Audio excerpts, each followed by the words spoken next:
Happy Monday evening. Happy Labor Day, Sooner Nation. Welcome back to the Sooner Surge. You see on the bottom of the screen, make sure you are subscribed to the Sooner Surge. We got a lot of content coming your way. Some exciting things happening on the Sooner Surge. Be a part of it. Drop your questions, comments in the chat. Turn on your notifications, and let's get after it. If you've been on Twitter at all today, okay, you've seen the rumblings, the conversations, the post about the Danny Okoye news. And Hunter, one of our very own here at the Sooner Surge, was able to sit down with Danny Okoye Saturday evening after the game there on the campus of the University of Oklahoma. We put a video out yesterday about that. Hunter had great things to say about the Okoye visit. And really, if you based on what happened that day and what you've seen today, which is a few crystal balls that have come out and been posted on Twitter, things are looking very much in favor of the University of Oklahoma. Again, Danny Okoye, number one player in the state, edge rusher, would be a massive get for BV and company to add to the defensive line class that they're already putting together. We know Miguel Chavis was in attendance on Friday night there at Webster for the Noah Metro Christian game. We know relationships have been good from everything we've heard. So, guys, just what do you think of the Danny Okoye news? I mean, I would say it's kind of come at a timing of which Oklahoma, obviously, some could say it's off that official visit high, right? As you know, Okoye officially visited this game against Arkansas State, him and also three-star offensive lineman Daniel Akinkumi as well. But, Danny Okoye, obviously, he said with Hunter that he was just very impressed with how the defense played. The defense, obviously, they posted a shutout. I don't know.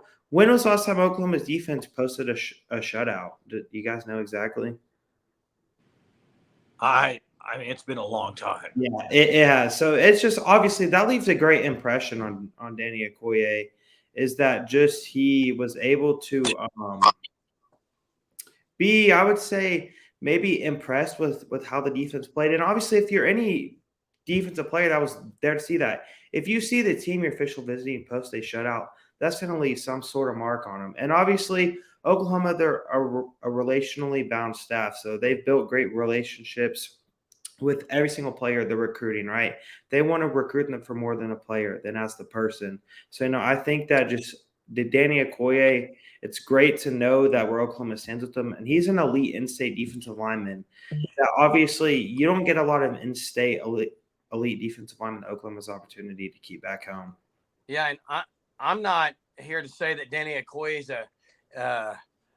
for sure coming. Things do look like they're going really well with Danny Okoye. We know that there's been talks of Texas, Tennessee also interest as far as Okoye interest in them, and that he's got some OV visits possibly coming up with them. And but let's just talk about Danny Okoye, and we can get back into that kind of the recruiting weekend if we want. But this guy's an elite talent. If you watch any of the film, even from Metro, I know some of those clips are up there. I'm not Metro and Kiefer, first two games, is you saw him drop back from the line of scrimmage and coverage to go basically deflect a deep ball. The guy's speed is elite. His length is elite. His athleticism is elite. He is elite. Again, would be great to get this guy, Jay. Yeah, and obviously Chavis is his main recruiter, and to me, Miguel Chavis is just so in tune with the guys that are coming out of high school. I mean, to me, just when you listen to Miguel Chavis, he's very relatable for the relationships. Obviously, he's a strong relationships guy. He's so high energy. If you know Danny Okoye at all, he's super high energy, guys. I mean, he is high energy. I'm sure they just hit it off probably. But guys, Danny Okoye is a must get for OU. I mean, we've talked about this before. He's an in-state kid, number one player in the state of Oklahoma.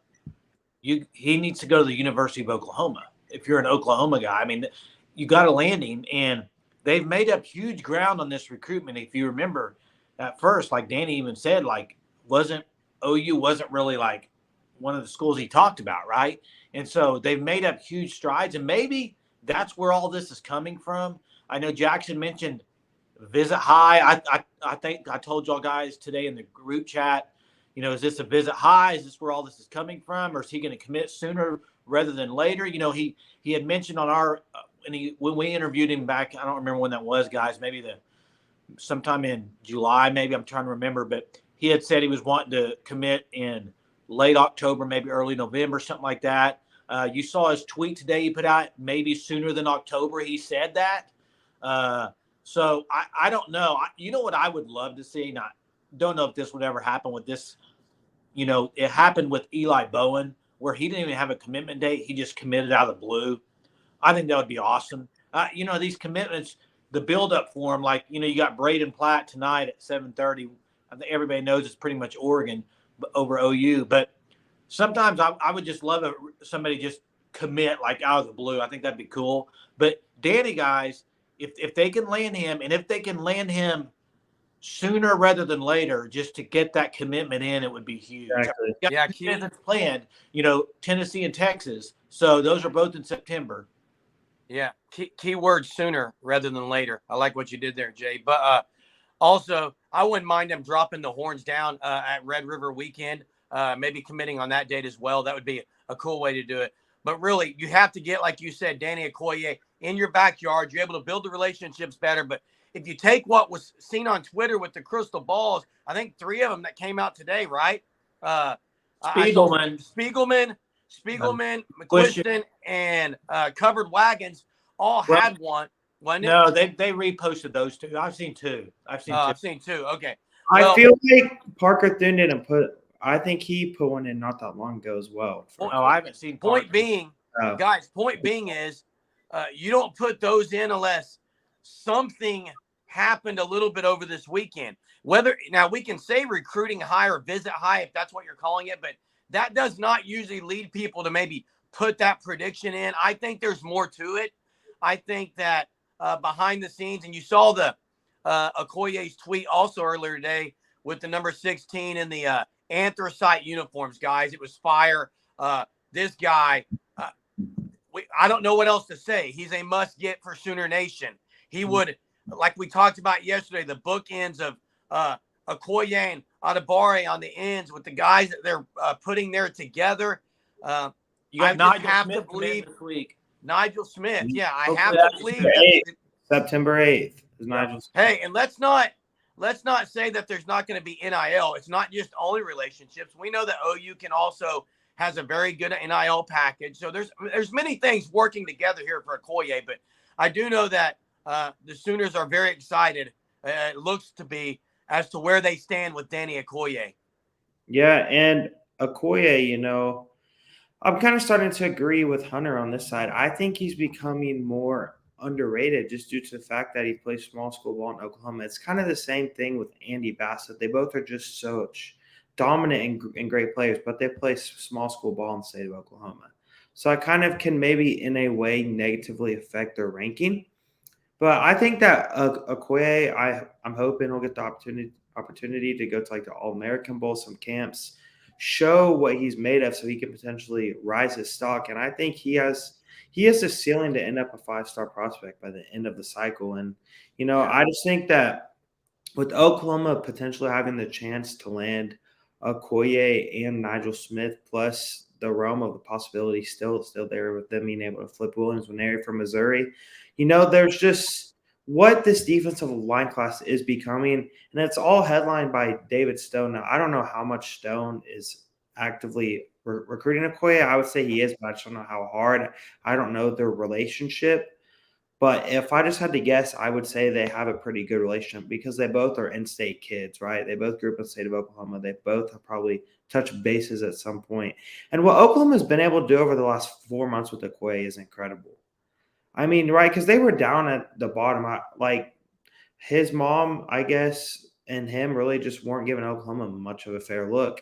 And now you see what they've done with Miguel Chavis, a relationship that's been built. I just think Oklahoma staff has done an incredible job there. Well, and, we're by no means saying, or at least I'm not, I don't know what you guys think, but, he's not committed yet. No. So this is future cast. This is crystal balls that have been out there. And you are right. I mean, Josh is usually he won't put one out unless he's pretty comfortable, McCuistion. So that's great news. Spiegelman's, really well known as far as his crystal balls too. So it's great news. My only thing is, okay, he does have 2 more visits, and we'll see whether he takes those visits, and what happens after that. Anytime you're recruiting a big-time stud defensive lineman, until you get that commitment, there's always a, possibility that he's going to, go somewhere else. So, but hey, what you can't deny is he had an official visit this last weekend. It was OU's first game. They played Arkansas State. They should have rolled him. They freaking rolled him. They dominated him 73-0. He was there on attendance. He had a great visit, obviously, and sounds like things are going really well. Yeah, and we don't see all the things behind the scenes that these guys see on visits. So obviously, everything he saw from what we've heard, from what Hunter said, what others have said, is he really liked it. And you're right with the other visits coming up. Here's what we do. We're not saying this is a commitment. We're just reporting what we've seen. What we do have a source who has talked to Danny Okoye, and we're going to keep you guys up to date. Make sure you are subscribed to the Sooner Surge, because when it happens, we will have a video on it. I promise you, we will have a video on it when it happens. So stay tuned. There's more to come. There's a lot of good news coming this way, Sooner fans. We got SMU this week. We got the play-by-play guy for SMU going to be on tomorrow. We got some Ryan Leaf, who's the color analyst of ESPN, who's going to be announcing this game, be on later in the week. A lot of things coming at you for the OU SMU game. Good week ahead. Be a part of it. Till next time, Boomer. Boomer.